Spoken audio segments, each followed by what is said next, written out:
Nama saya Eva Lumban Gaol dengan NIM 24610038, jurusan S2 Pendas, presentasikan rancangan produk atau layanan yang saya buat, di mana layanan yang saya buat adalah bimbingan belajar. Kemudian saya juga akan mempresentasikan pengelolaan layanan sampai kepada strategi pemasaran layanan. Berikut adalah strategi pemasaran bimbingan belajar dari program yang saya buat, dari rancangan, produk, sampai implementasi.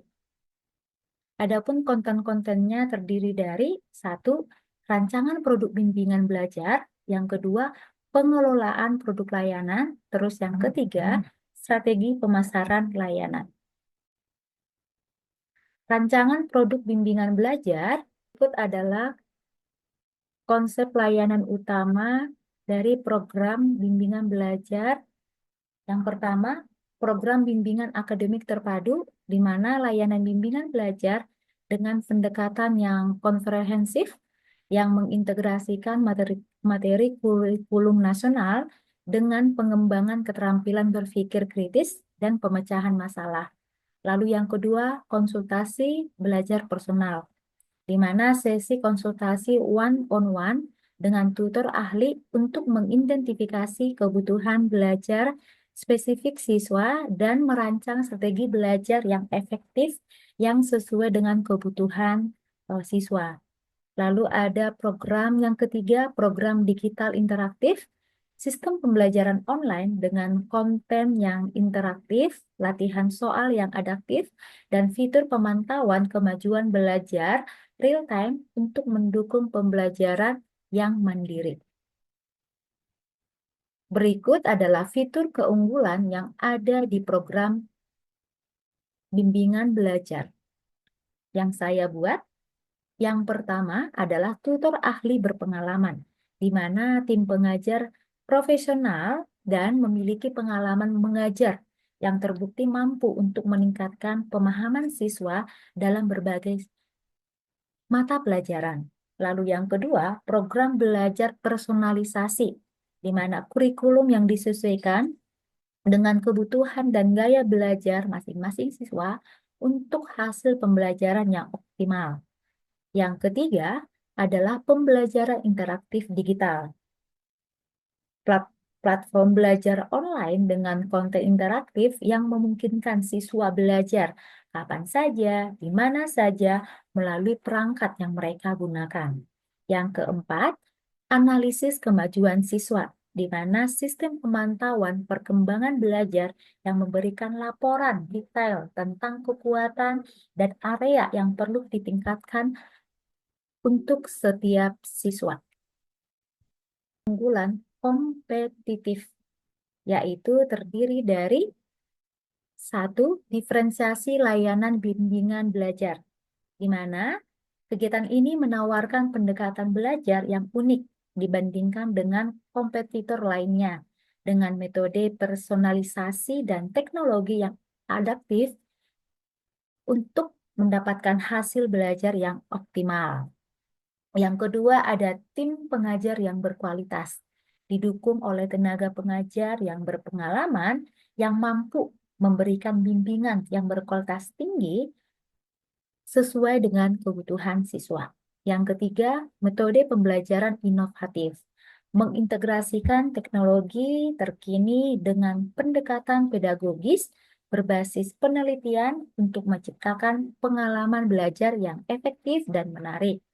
Yang keempat, sistem pemantauan kemajuan, di mana dilengkapi dengan platform digital untuk memantau perkembangan siswa secara real-time, memungkinkan evaluasi dan penyesuaian program belajar secara berkelanjutan. Yang kedua adalah pengelolaan produk layanan. Berikut adalah pengelolaan produk layanan yang pengelolaan produk layanan yang saya buat. Yang pertama adalah yaitu dimulai dari sistem operasional yang terdiri dari satu, alur proses operasional. Diagram alur yang menunjukkan tahapan operasional bimbingan belajar dari pendaftaran sampai evaluasi akhir siswa. Yang kedua, manajemen sumber daya. Pada alur ini, pengelolaan tenaga pengajar, fasilitas, dan materi pembelajaran untuk memastikan kualitas layanan bimbingan belajar yang optimal. Yang ketiga, teknologi yang mendukung. Sistem informasi dan platform digital yang digunakan untuk mendukung proses belajar mengajar dan administrasi bimbingan belajar. Berikut adalah manajemen sumber daya yang terdiri dari satu, pengelolaan sumber daya bimbingan belajar. Kegiatan ini dilakukan sebagai salah satu strategi rekrutmen, pengembangan, dan evaluasi tentor berkualitas untuk memastikan layanan bimbingan belajar yang optimal bagi peserta didik.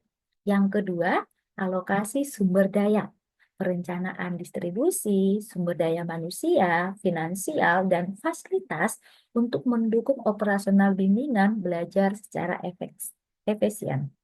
Yang ketiga, pengembangan kompetensi tentor, program pelatihan yang berkelanjutan untuk meningkatkan keterampilan pedagogis dan penguasaan materi para tentor yang ada di bimbingan belajar.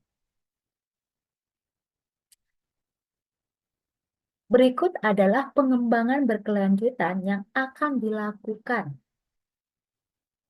yaitu yang pertama, evaluasi produk berkala. Evaluasi produk berkala ini dilakukan untuk melakukan evaluasi rutin terhadap program bimbingan belajar untuk mengidentifikasi area perbaikan dan memastikan kualitas layanan tetap optimal. Yang kedua, inovasi metode pembelajaran, yaitu mengembangkan dan memperbaharui metode pembelajaran yang sesuai dengan tren pendidikan yang terkini untuk meningkatkan efektivitas program bimbingan belajar. Yang ketiga, pelatihan tutor berkelanjutan. Menyelenggarakan program pelatihan rutin bagi tutor untuk meningkatkan kompetensi dan keterampilan mengajar sesuai dengan perkembangan kurikulum. Yang keempat, integrasi teknologi pendidikan, yaitu dengan mengadopsi teknologi pendidikan terbaru dalam layanan bimbingan belajar untuk memperkaya pengalaman belajar dan meningkatkan kualitas. Yang ketiga adalah strategi pemasaran layanan. Adapun strategi pelayanan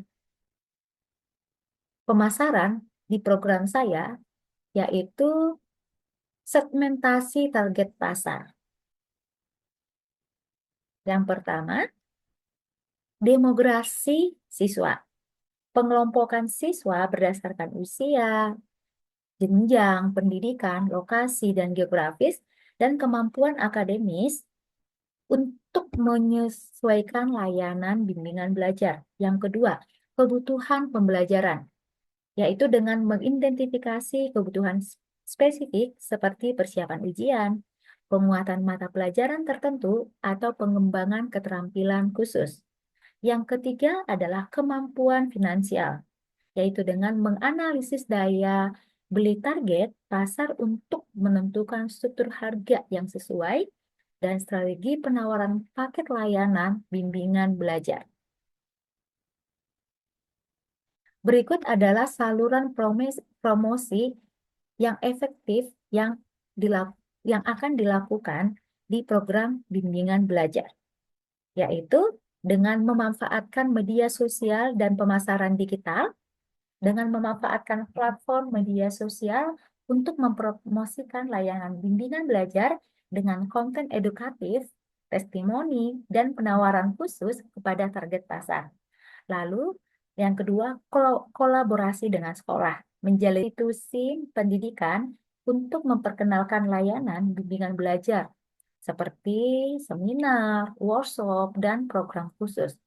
Yang ketiga, pemasaran konten edukatif, yaitu dengan mengembangkan blog, video, tutorial, Dan materi pembelajaran gratis sebagai strategi konten marketing untuk membangun kepercayaan dan menarik calon pelanggan. Berikut adalah program loyalitas pelayan. Yang pertama, manfaat program loyalitas yaitu untuk meningkatkan retensi pelanggan bimbingan belajar, mendorong pembelian berulang, dan menciptakan hubungan jangka panjang dengan pelanggan. Yang kedua, jenis program loyalitas, di mana berbagai jenis program seperti poin, keanggotaan berjenjang, dan diskon khusus yang dapat diterapkan pada layanan belajar. Yang ketiga adalah implementasi program loyalitas. Langkah-langkah strategis dalam menerapkan program loyalitas yang dimulai dari perencanaan, peluncuran, hingga evaluasi efektivitas program bimbingan belajar. Yang keempat adalah teknologi pendukung, di mana pemanfaatan teknologi seperti aplikasi mobile, sistem CRM, dan analitik data yang digunakan untuk mengelola dan mengoptimalkan program loyalitas pada bimbingan belajar. Demikianlah presentasi dari program bimbingan belajar yang saya buat, mulai dari rancangan, pengelolaan, sampai kepada strategi pemasaran. Terima kasih.